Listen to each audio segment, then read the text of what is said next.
Esa tercera respuesta que le da Job a Elifaz es el octavo discurso de Job. Y este discurso abarca capítulos 23 y 24. Nuevamente, otra vez, el que hace la distribución de los capítulos lo hace de una forma arbitraria y separa el discurso en dos capítulos. De todas maneras, podemos encontrar utilidad en el hecho de notar que del versículo 1 al 17, 23, podríamos ver que habla de dos cosas. Primero, Job apela a Dios por justicia. Y en el segundo, la segunda parte, que iría desde el 10 en adelante, él expresa que está aterrado porque no sabe dónde está el tribunal de Dios, pero que confía que va a ser recibido allá. En cambio, el 24, aunque continúa hablando de la justicia de Dios, se va a enfocar más que todo es en el destino de los malvados. Aunque los versículos y capítulos no estaban inspirados por Dios, aprovechamos esas distribuciones para efectos pedagógicos de las predicaciones. En este capítulo 23, Job insiste en su deseo de llevar su caso ante el tribunal de Dios. Él nos va a decir que él quiere ir hacia esa silla donde Dios está y confía que Dios lo va a recibir. De todas maneras, aunque él tiene ese deseo, no pasa nada. Todo está en silencio. Y ese silencio lo aterra a él porque él está desesperado y grita por esa posibilidad de buscar a Dios y encontrarlo cara a cara, pero como no sabe dónde está y Dios no dice nada, entonces eso trae a él una desesperación que los amigos no entienden. Eso es lo que nos va a decir en el capítulo 23, versículos 1 y 2. Dice la escritura, voy a leerlo entonces en la Reina Valera 95. Respondió Job y dijo: hoy también hablaré con amargura, porque es más grave mi llaga que mi gemido. Vemos entonces que Job le está respondiendo a Elifaz. Aunque él quiere defender su causa delante de Dios,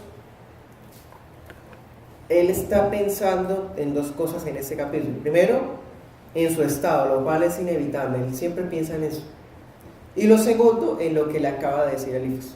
Manifiesta que tiene amargura en su alma y se la dice en forma de queja al Señor. Esa expresión ya la hemos encontrado a lo largo del libro. Por ejemplo, miremos 21:14, está atrásito, dice: los impíos le dicen a Dios, apártate de nosotros. Entonces en ese capítulo 21 él también se había quejado en la forma de proceder de Dios. Miramos por ejemplo el 7:11: no refrenaré mi boca, sino que hablaré en la angustia de mi espíritu, me quejaré en la amargura de mi alma. Son los mismos términos. 21:4 dice: ¿acaso me quejo de un hombre? Él les había dicho, ¿se acuerdan? Mis quejas son contra Dios, no se lo tomen personal, es contra Dios lo que yo estoy diciendo. Entonces la amargura que él siente dice que es una llaga grave que lo hace gemir. En otras palabras, quiere hacerle ver a los amigos que todo lo que él ha dicho, que a los amigos les ha parecido duro y atrevido, se queda corto frente a lo que es vivir lo que él está viviendo. Ustedes se están escandalizando por lo que yo hablo, pero lo que yo hablo no encierra, no contiene todo lo que yo de verdad siento. Es más, trato de reprimirme. Hay muchas cosas que quisiera decir que no las digo, pero lo que digo lo digo con mi amargura, porque es muy grave, de hecho más grave que mis propias palabras, lo que yo estoy viviendo. Cuando él habla de gemido, está diciendo que le ha pedido auxilio a Dios a gritos. Y como les decía en la introducción, Dios no responde, todo está en silencio. Eso es lo que más lo sorprende y lo desespera a él, que aunque él está gritando, Dios está en silencio, pero no está quieto. Lo que está haciendo Dios es aplastándolo con el peso de su mano todavía, y no retira su mano de sobre él. Vemos 3 y 4, dice: ¿quién me diera a saber dónde hallar a Dios? Yo iría hasta su morada, expondría mi causa delante de él y llenaría mi boca de argumentos. Entonces, aunque él ha tratado de reprimirse, todavía reitera el deseo de exponerle el caso al tribunal divino. pero si tan solo pudiera ubicarlo, si tan solo supiera la dirección para ir,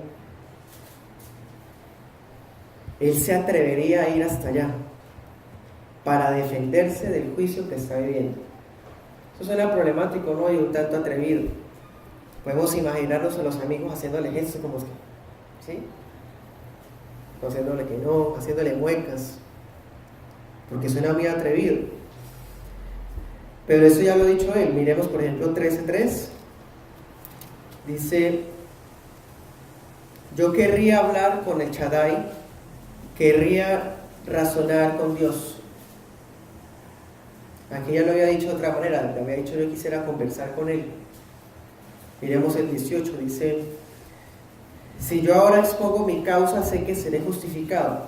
Allá en el 13 le había dicho: quisiera hablar con Dios y Él me va a dar la razón, me va a justificar.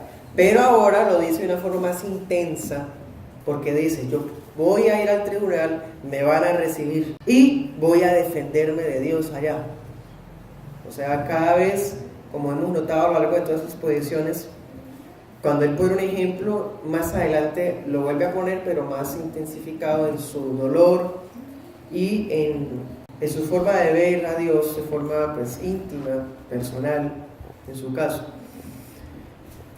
Dice, en algunas versiones de las Escrituras aparece la expresión de silla.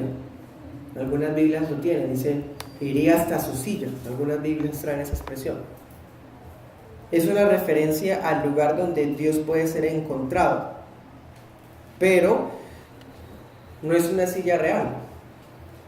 Hay una costumbre neopentecostal, una costumbre pagana, que muchas iglesias, o más bien sectas, han tomado. Esas gentes cogen una silla vacía y la ponen en el púlpito y dicen: ahí está Dios sentado, y siguen hablando. Eso es una blasfemia, eso es una herejía, porque no podemos adorar a Dios con base en representaciones, así sea una silla vacía. La referencia que Job está dando aquí no es que Dios sea una silla o esté en una silla en todo tiempo, o que efectivamente haya un punto cardinal del mundo donde pueda encontrar esa silla. Lo que pasa, hermanos, es que las sillas eran ubicadas generalmente en el centro de los pueblos como el punto en el que se tomaban las decisiones más importantes de carácter administrativo y de carácter judicial en los pueblos, incluso de carácter espiritual. Entonces los reyes se sentaban en una silla para dictaminar desde allá. Entonces cuando dice que le gustaría ir a la silla de Dios, estás expresando la doctrina de la soberanía de Dios una vez más, de que Dios es rey, de que las decisiones todas del universo se toman allá, en esa silla, en el trono divino. ¿Sí? Versículo 5 dice que él argumentaría delante de Dios. ¿Qué le puede decir, hermanos, un gusano mortal al Rey eterno e inmarcesible? Pero bueno, José está expresando sus sentimientos. En el 5 luego asegura: yo escucharía la respuesta de él y entendería lo que me dijera. En otras palabras, quisiera ir para argumentar, pero yo sé que él también me va a hablar. Cuando me hable entenderé por qué está pasando todo esto que estoy pasando. Cuando él escuche mi argumentación, yo estoy dispuesto a escucharlo a él. Y ahí podré entender lo que me va a decir. Miremos 9:3. Miremos la organización. Él no se está contradiciendo. Está diciendo: yo quiero ir al tribunal, exponerle el caso y argumentar. Cuando él hable, yo no puedo contestar nada, porque ya entendería por qué sucede todo esto. En el 9:3 él había dicho: si pretendiera discutir con Dios, no podría responderle una cosa entre mil. Vemos que la argumentación sigue siendo la misma. ¿Por qué? Porque Job espera escucharlo, pero no piensa replicar nada. Nadie tiene derecho a replicarle a Dios nada. Imagínense, hermanos, Dios habla, y cuando ya Dios ha terminado de hablar, una persona dice, no me parece porque yo pienso que la argumentación es así, que eso, nadie, hermanos, puede atreverse a hacer eso. Entonces, por eso Job dice, no voy a responder, solamente escucho y entiendo la respuesta. Versículo 6. ¿Usaría su inmenso poder para discutir conmigo? No, Él me atendería. Es una pregunta retórica, pero Él mismo la responde. Por eso se hace un énfasis en el conocimiento personal que Dios tiene, que Job tiene de Dios. Pues, hermanos y amigos, ante lo aparentemente absurdo es que un mortal pueda presentarse ante Dios y resistir las palabras de Dios. Job hace esa pregunta para mostrar que él sí podría resistir, no porque él fuera superior a las demás criaturas, sino porque Dios no usaría su poder contra él. O sea, él dice, Dios no es un Dios que utilice su poder de forma arbitraria, y cuando yo estoy allí en su presencia, ni siquiera me escuche, sino que me fulmine con su ira. O sea, no es así. Cuando yo esté delante de Él me va a recibir, me va a atender, Él me va a guardar para que su poder no me aniquile. Esa idea, ustedes se acuerdan, ya la había expresado una vez hacia atrás. Entonces, miremos qué hermoso es ver la condescendencia del juez todopoderoso.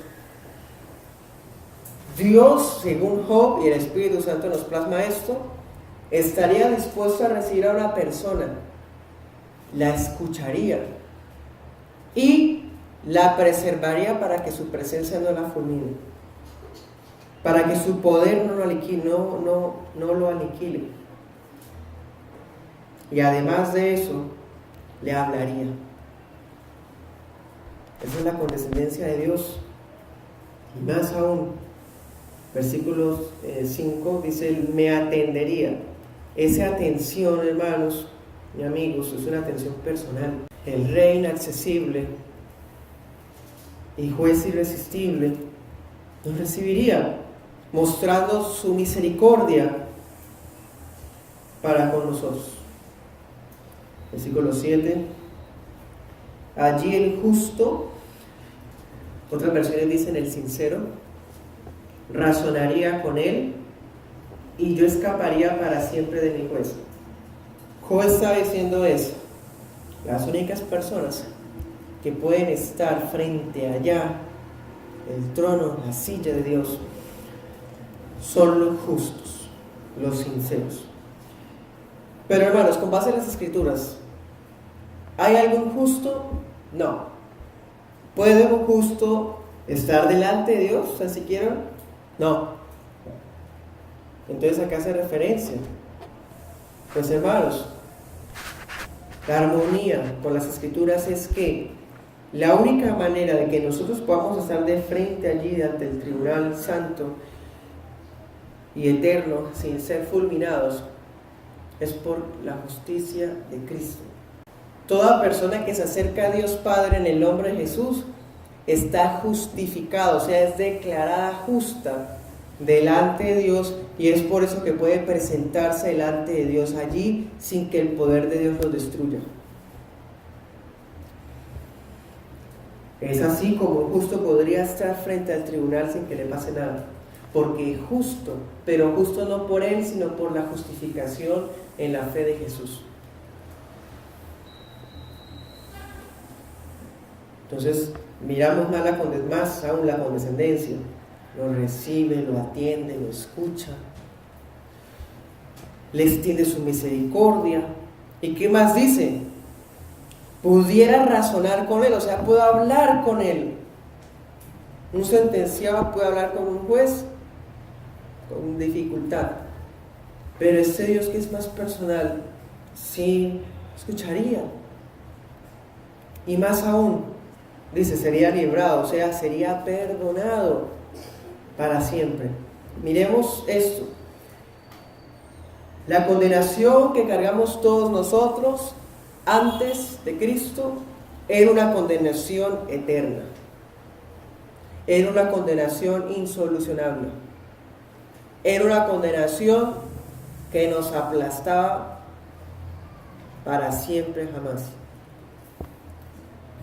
Pero cuando Dios dictamina el perdón, la sentencia de absolución, la sentencia de que nos quitan los cargos en nuestra contra, la sentencia con la que nos hace libre, tiene también poderes eternos.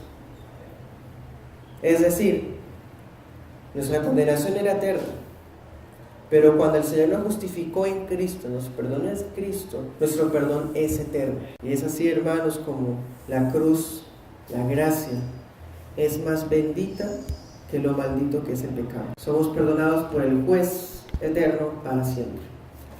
Miremos 13:16, eso también ya lo había expresado. ¿Qué había dicho él? El impío no podrá estar en su presencia, ¿ven? El impío no puede estar, en cambio el justo sí. Si todos se desviaron y todos a una se hicieron inútiles, es por la fe de Jesús que el justo sí puede entrar. El 16 que más decía, Él será mi salvación. Ahora en el 23, ¿qué está diciendo? En el 23, mi juez me absolverá, mi salvación. Me quita mi condenación, me da la libertad y me da el perdón eterno. Entonces en esos pasajes, hermanos y amigos, no solamente confirmamos una vez más el amor especial de Dios, un amor que es dirigido para aquellos que se acercan ante Él con un corazón contrito y humillado en el nombre de Jesús, sino que también vemos el perdón eterno de Dios que absuelve al culpable de su condenación eterna. Más condescendencia aún. Versículos 8 al 9 del 23 dice: si me dirijo al oriente no lo encuentro, si al occidente no lo descubro, si Él muestra su poder en el norte yo no lo veo, ni tampoco lo veo si se oculta en el sur. ¿Sí?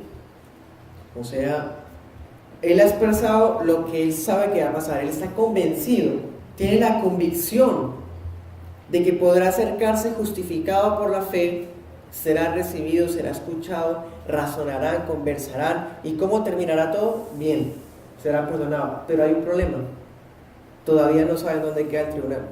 Si tan solo lo encontrara, sé lo que pasaría, pero es que no sé dónde está. Miro hacia todas direcciones, no lo encuentro.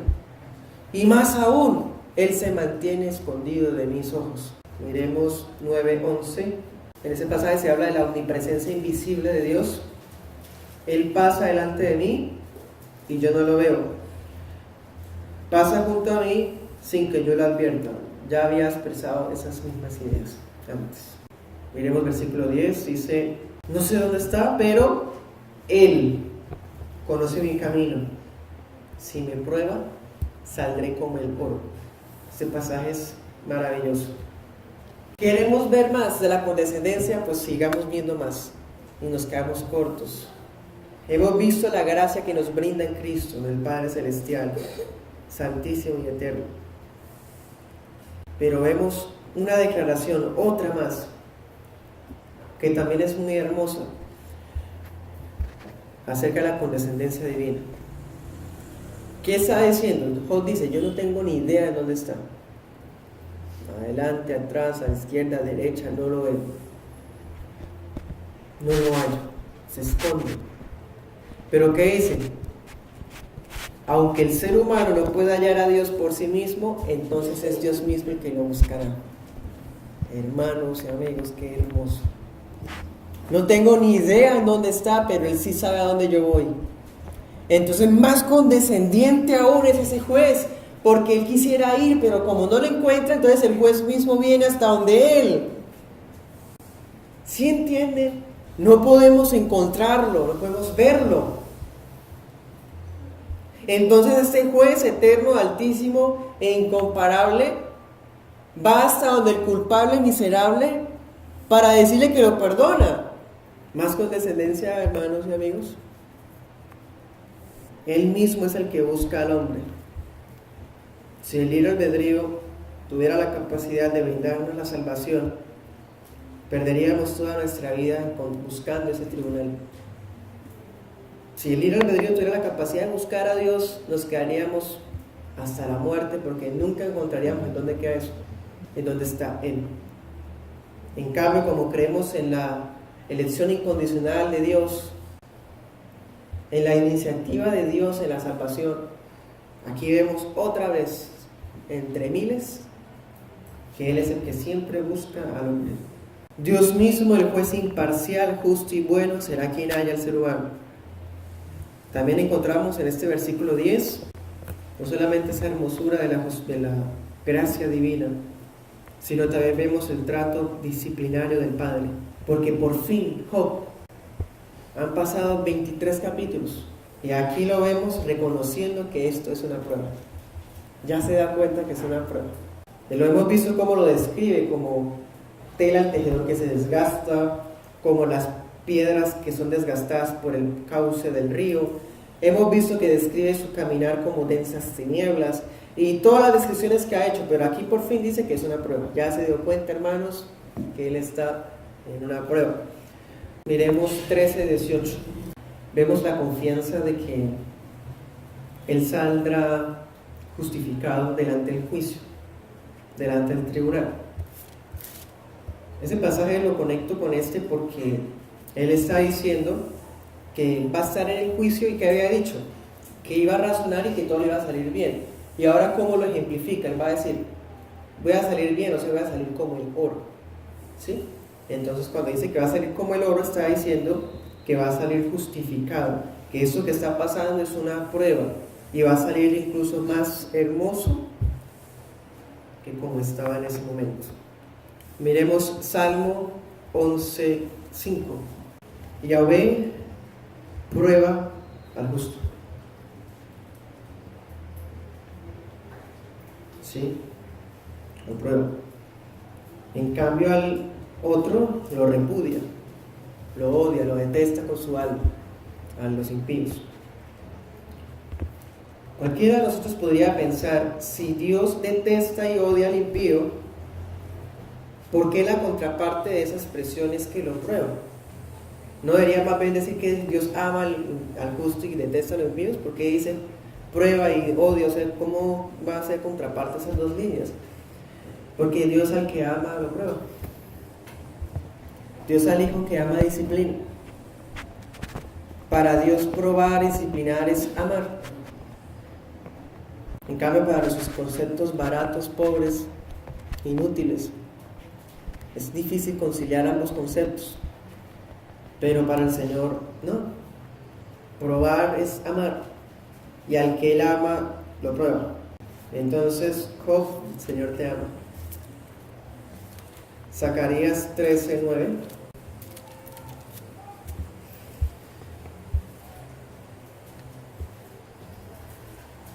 En ese pasaje de Zacarías, pueden anotarlo para hacerle referencia por el paralelo. Él está diciendo, Job, que saldrá purificado como el oro. Y en el Zacarías dice que Él va a tomar a su pueblo y lo va a purificar como el oro. Y le va a decir, tú eres mi pueblo. Hermanos, es bastante triste que con temas como este, tan inconmensurables, maravillosos y con tanta trascendencia eterna, haya quienes escuchan la predicación y están más frívolos que una roca. Yo no entiendo si a veces es que exageran lo de la decencia y el orden y se vuelven personas insensibles, duras, tercas y obstinadas. Cuando predicaciones como esta nos dejan sin aliento y sin palabras frente a la condescendencia de alguien que no tiene por qué ni siquiera mirarnos.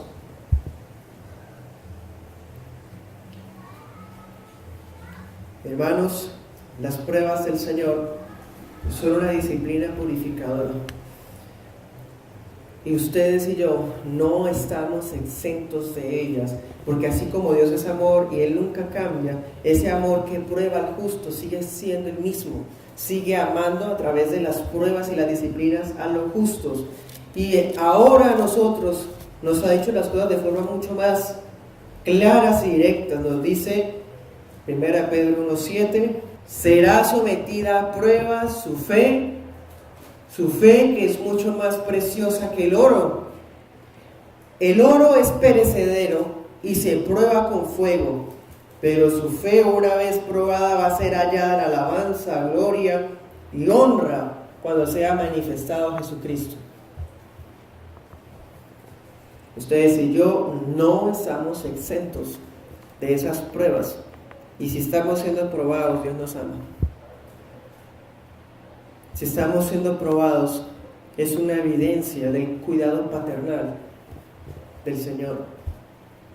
Y miren algo más maravilloso aún, porque hay más condescendencia y siempre hay más y más, porque la Escritura dice en Juan: en Cristo encontramos gracia sobre gracia y sobre gracia y sobre gracia, porque es una fuente inagotable de gracia inmerecida que nos derrama el Señor todos los días y a toda hora. Y gracia y sobre gracia, hay más. Su prueba nos purifica, nos muestra el cuidado paternal. Pero no solamente eso. Cuando estamos allá metidos en ese horno de fuego, como decía Zacarías, que nos está refinando,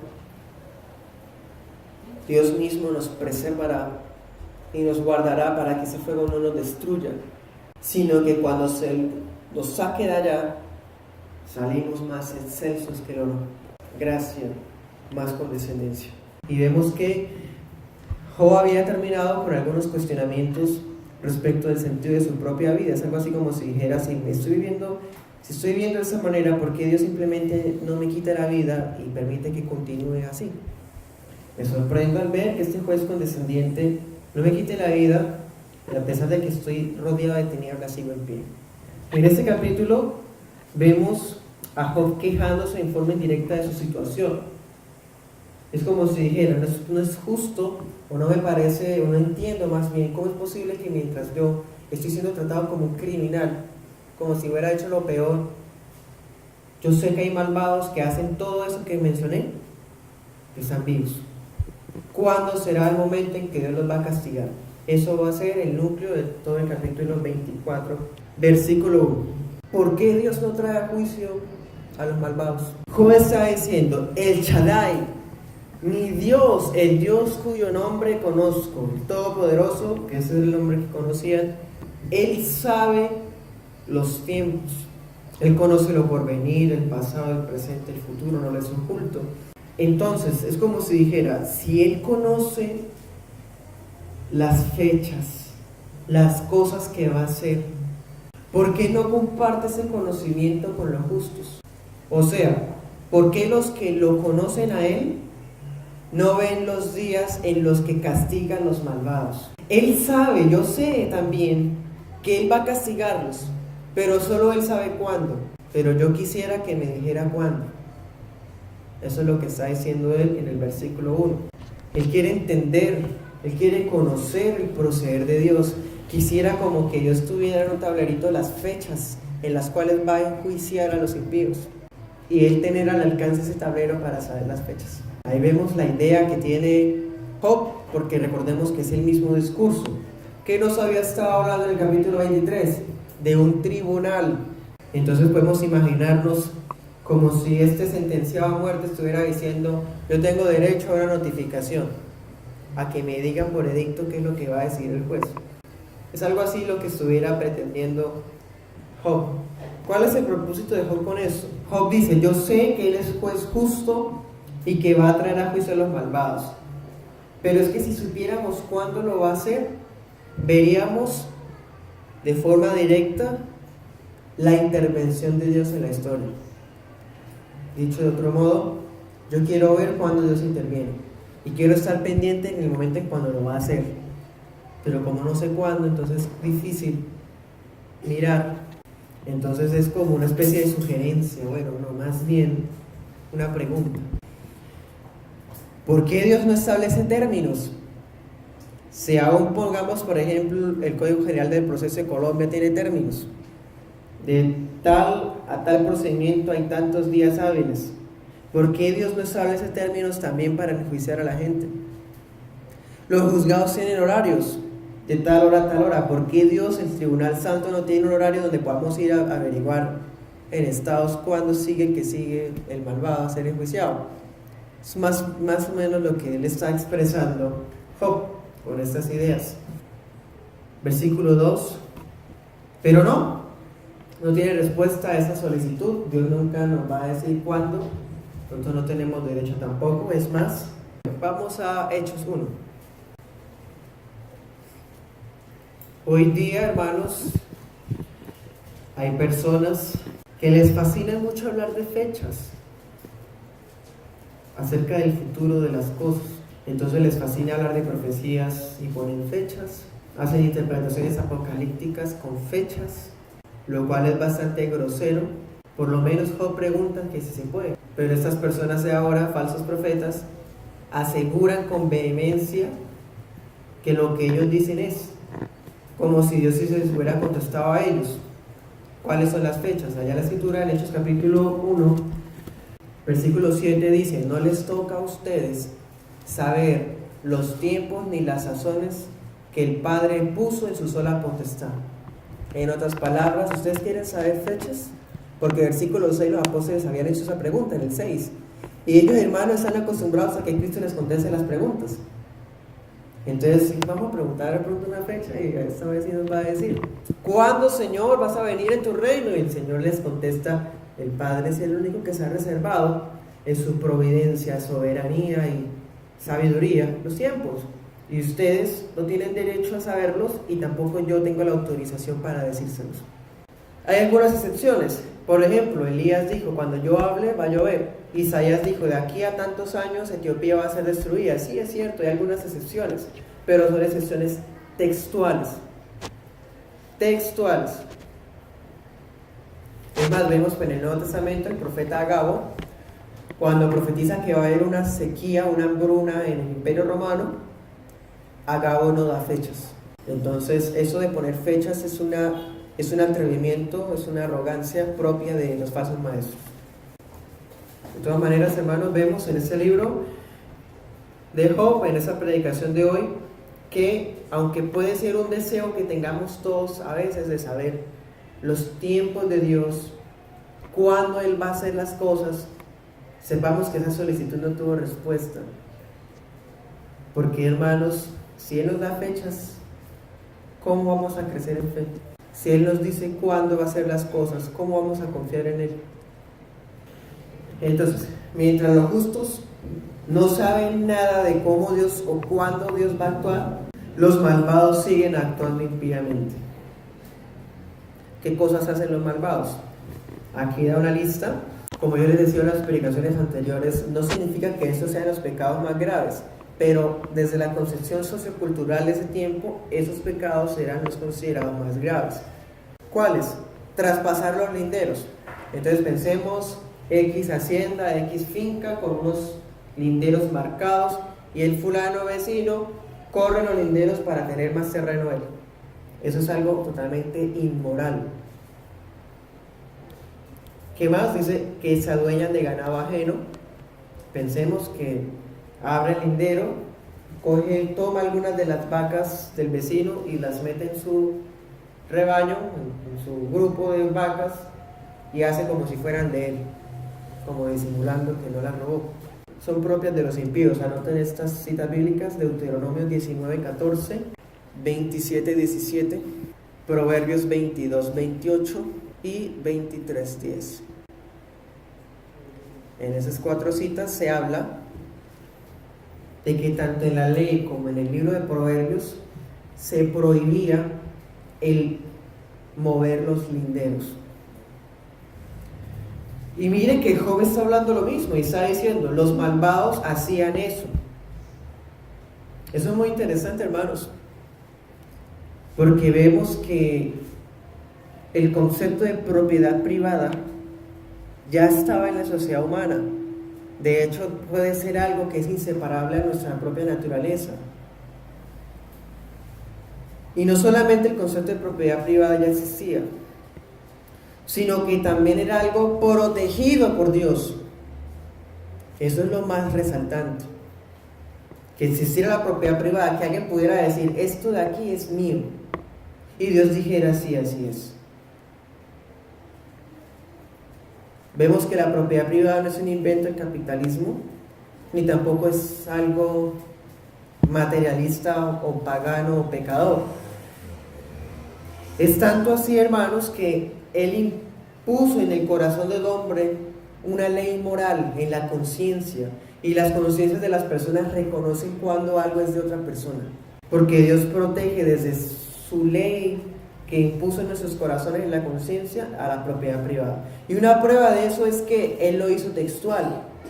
En el libro de Job no están los 10 mandamientos, pero ya cuando están los 10 mandamientos dice: no robarás, porque protege la propiedad privada. ¿Qué está diciendo Job? Los malvados no les importa la propiedad privada. Los malvados roban, ensanchan sus linderos. También vemos otro detalle en este capítulo. Vemos la protección de la propiedad privada, y también vemos que había un sector de la sociedad que contaba con una protección especial. Dios protege a la propiedad privada, listo, pero también tiene una protección especial para algunas personas. ¿Cuáles? Si miramos, ¿cuáles son? El huérfano, la viuda y los pobres. Esas mismas categorías de protección especial las tiene Dios tanto en el Antiguo como en el Nuevo Testamento. Eso lo vemos en Deuteronomio, en Proverbios, lo vemos en Santiago, en Hechos, cuando los diáconos servían a las viudas, en Tito, en Timoteo, cuando el apóstol le dice al pastor Timoteo: haz una lista para donde tengas en cuenta las viudas, para que los hermanos ayuden a las viudas de tal manera, ¿sí? Siempre ha habido una protección especial para un sector de la sociedad. El huérfano y la viuda en especial eran siempre los que encabezaban la lista. Ya en los evangelios, ustedes se acuerdan, en Mateo se añade a los encarcelados por causa del evangelio, ¿sí? Y a los enfermos por causa del evangelio también. Pero los malvados no solamente abusan de la propiedad privada ajena, sino que también roban al huérfano y la viuda. ¿Por qué pone ejemplo al huérfano y a la viuda? Es una forma de decir de que roba a todo el mundo y no le importa quién sea.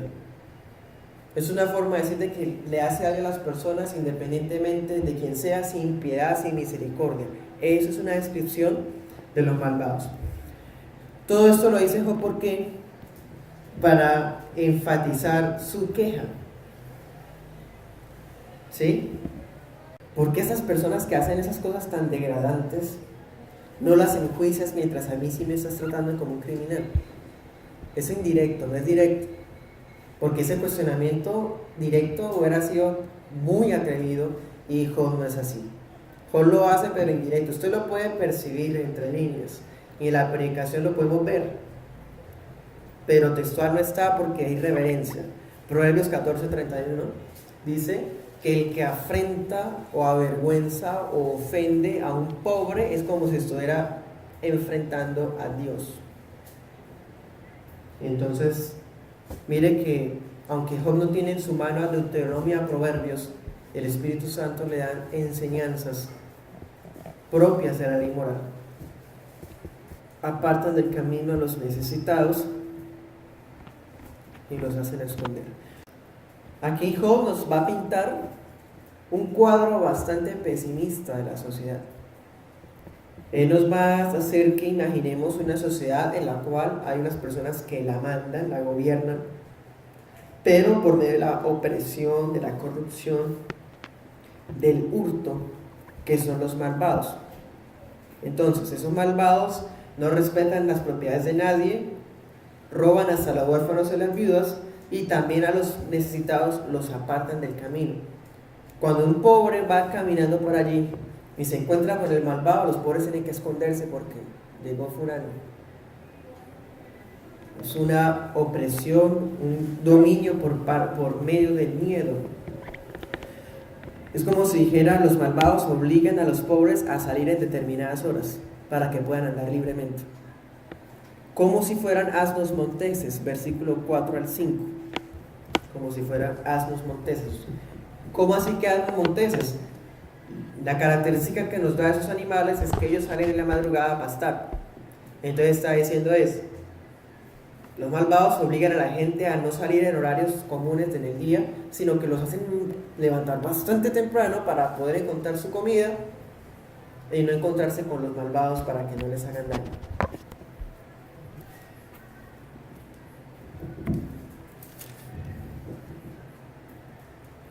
Ahí sí, hermanos, recordamos por ejemplo Proverbios 28:28 dice: cuando los perversos toman el control, todos se esconden. Esto es lo que estaba sucediendo en ese contexto en el libro de Job. Cuando los perversos caen en la calamidad, los justos prosperan. Mientras los malvados son ricos y son opresores, los pobres tienen que huir y esforzarse por sobrevivir. Versículo 6. Cosechan un campo que no es suyo, recogen las obras en los viñedos. ¿De quién están hablando ahí? De los pobres. Como tienen que escapar de la tiranía de los malos, tienen que ir a buscar comida en horas donde no se los encuentren, en la madrugada, y no viñedos propios, sino ajenos. O sea que los pobres también son ladrones. Este versículo no está hablando de eso. Recordemos, Deuteronomio 24:21, de que la persona que tuviera viñas, árboles frutales, cuando estuviera cosechando los frutos, tenía que dejar una parte para que la viuda, el huérfano y los pobres pudieran tomar y tener que comer. Entonces vemos que esa costumbre solidaria quedó plasmada textualmente en las Escrituras en Deuteronomio 24. Está diciendo Job: los malvados les dejan a los pobres las sobras de sus viñas. Entonces había que dejar alguna parte, pero no tanto las sobras. Pensemos, ellos quitaban todos los frutos y dejaban los peores ahí, como por decir, ahí les dejo para que coman a los pobres. Entonces Job asegura que los malvados vendimian completamente sus viñas, incluso las viñas ajenas, como ya lo vimos. Entonces cuando los pobres llegan a cegar las viñas del malvado, se encuentran solo con sobras miserables.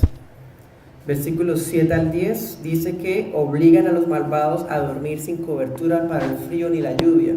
Como los pobres no tienen manera de sobrevivir, solo comen sobras, salen en la madrugada a buscar qué comer y no encuentran nada. Entonces acuden al malvado en busca de un préstamo, pensemos. ¿Y qué hace el malvado? Les exige garantías, les exige una prenda. ¿Ustedes se acuerdan? De esto ya lo hemos hablado antes, cuando hablábamos, por ejemplo, Job 22 del 7 al 9, que los prestamistas paganos tenían la costumbre de tomar en prenda algo de los deudores, que generalmente, ¿qué era? La ropa. Entonces, le doy un préstamo, pero deme la camisa, y para el frío de la noche, ¿sí? O le doy un préstamo, pero me da sus ollas, la mesa de amasar, me da su material de trabajo, y dejar a las personas peor. Y este versículo enfatiza mucho más la maldad de esas personas. Versículo 9 dice que hasta pedían como prenda por el pago a los hijos de la viuda. O sea, la viuda no tiene nada, absolutamente nada que darle. Entonces, ¿qué hace él? Le exige que le entregue al bebé hasta que le pague. Eso suena bastante exagerado. ¿Será que eso sí existe? Sí. Segunda de Reyes 4:1 hay un ejemplo. En Segunda de Reyes 4:1 dice que uno de los profetas había hecho un préstamo, pero murió y quedó la viuda con los hijos, y vino el que le debían a cobrarle. Su esposo murió, tiene que pagarme, denme sus hijos. Entonces vemos, hermanos, más características de la maldad. Recordemos en el capítulo 22:9, Elifaz le había hecho una acusación a Job, le había dicho: tú robaste a las viudas. Con esto Job se está defendiendo indirectamente, porque está diciendo: los malvados hacen eso. Y al decir que los malvados hacen eso, él está diciendo que no lo hace. Entonces él es inocente de las calumnias que le ha hecho Elifaz. Y la queja es la siguiente: o sea, yo estoy postrado clamando a gritos porque Dios intervenga, mientras los verdaderos malvados siguen con vida y siguen prosperando. Versículos 11 al 12. Los malvados, los pobres son explotados. O sea, como les toca trabajar de una forma inhumana por alimentarse a sí mismos y a sus familias, muchas veces pasa, como dice el versículo 11 al 12, les dan trabajo de ¿qué? De exprimir las uvas. Una manera de preparar vino era exprimiendo las uvas con los pies, ¿sí? Y pues eso iba a un vertedero. Pero ¿qué dicen? Ellos exprimen las uvas pero mueren de sed. Estaban trabajando precisamente en una bebida y no les daban derecho ni a beber de eso. Vemos una explotación laboral. O sea, trabajaban y no participaban del fruto de su trabajo, aunque trabajaran exprimiendo uvas. El salario que ganaban no servía ni para saciar el hambre. Entonces en el versículo 12 Job se queja y dice: todo esto es injusticia social, todo esto es una opresión impía, y a pesar de todo esto que a mí me aterra, me inquieta, Dios no hace nada, Dios no hace caso. Aún los moribundos, los que están heridos, claman, pero Dios no los atiende. Es una queja, hermanos. Es un cuestionamiento, una pregunta al aire. No se la está haciendo directamente al Señor. Es un detalle que ya había dicho. Miremos 9:23. Dice: Job había dicho, cuando azota la plaga, Dios se ríe de la muerte del inocente.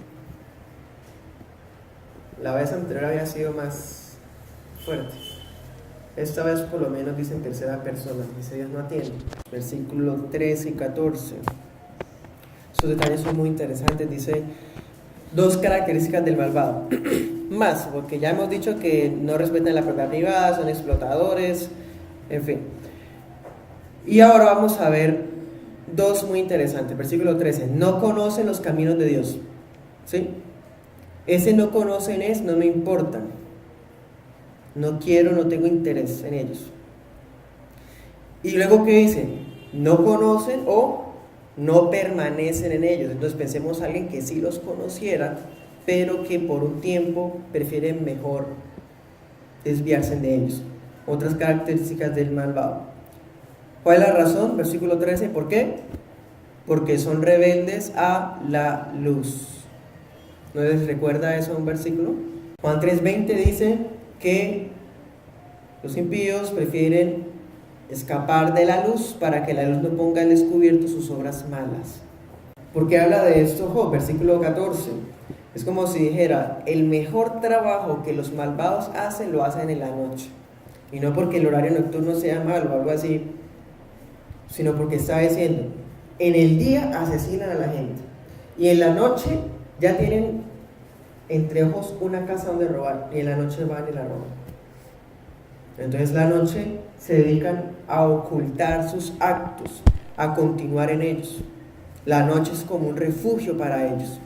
Miremos las escrituras, Miqueas 2:1 y Proverbios 7:9. En Miqueas 2:1 dice que los príncipes de Judá se habían vuelto así. En la noche decía, yo mañana voy a hacer esto y esto y eso, todo maldad. Y al otro día madrugaban para hacer lo malo que habían planeado hacer. Y en Proverbios 7:9 se habla de la mujer adúltera y del muchacho ingenuo que va con la prostituta. ¿Y cuándo ocurre eso? En la noche. Entonces la mujer esa impía se le ofrece a él en la noche y le dice, ve que ya mi cama está ya organizada, y el muchacho mira para todos lados que nadie lo ve, pero Salomón sí lo está viendo por la ventana. Eso ocurre en la noche. Entonces por eso es que Job pone de ejemplo a la noche. Entonces la noche es refugio para ellos. ¿Para qué? Para adulterar, para robar, porque sienten que nadie los ve y tienen miedo de ser descubiertos. Versículos del 15 al 17. Eso sí los aterraría. Miedo a ser descubiertos por la gente. Entonces, mientras los unos viven bajo la opresión de un malvado, llenos de miedo todos los días, los malvados están llenos de poder, de gloria, y parece interminable. Esa es la queja que Job está haciendo. Hermano, les doy ese detalle. A partir del versículo 18, esa es la segunda parte del discurso. La primera va desde el 1 hasta el 17, y la segunda va desde el 18 hasta el 25. Pasa algo. Del versículo 18 al 25 hay un contraste muy fuerte entre lo que se va a hablar con lo que ya se habló. Entonces algunos eruditos piensan que lo que aparece del 18 al 25 es la interrupción de un amigo y no es Job. Algunos estudiosos creen que se trata de una interrupción hecha por Zofar para corregir a Job. Eso lo hacen porque hay un contraste muy marcado entre lo pesimista que Job está diciendo y los resultados que ahora se va a hablar.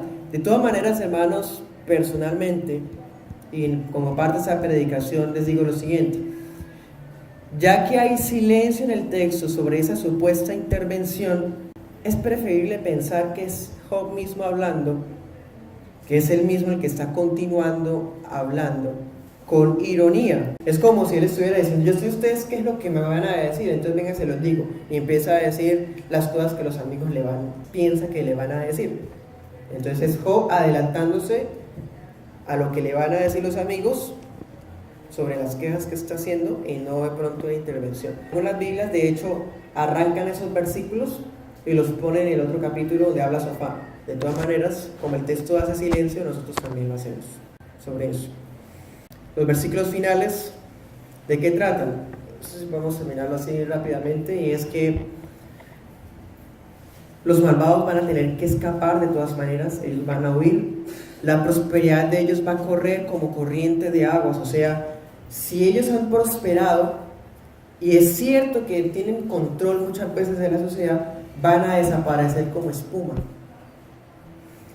Su porción es maldita, o sea, ellos van a dejar de andar por los caminos de la ciudad.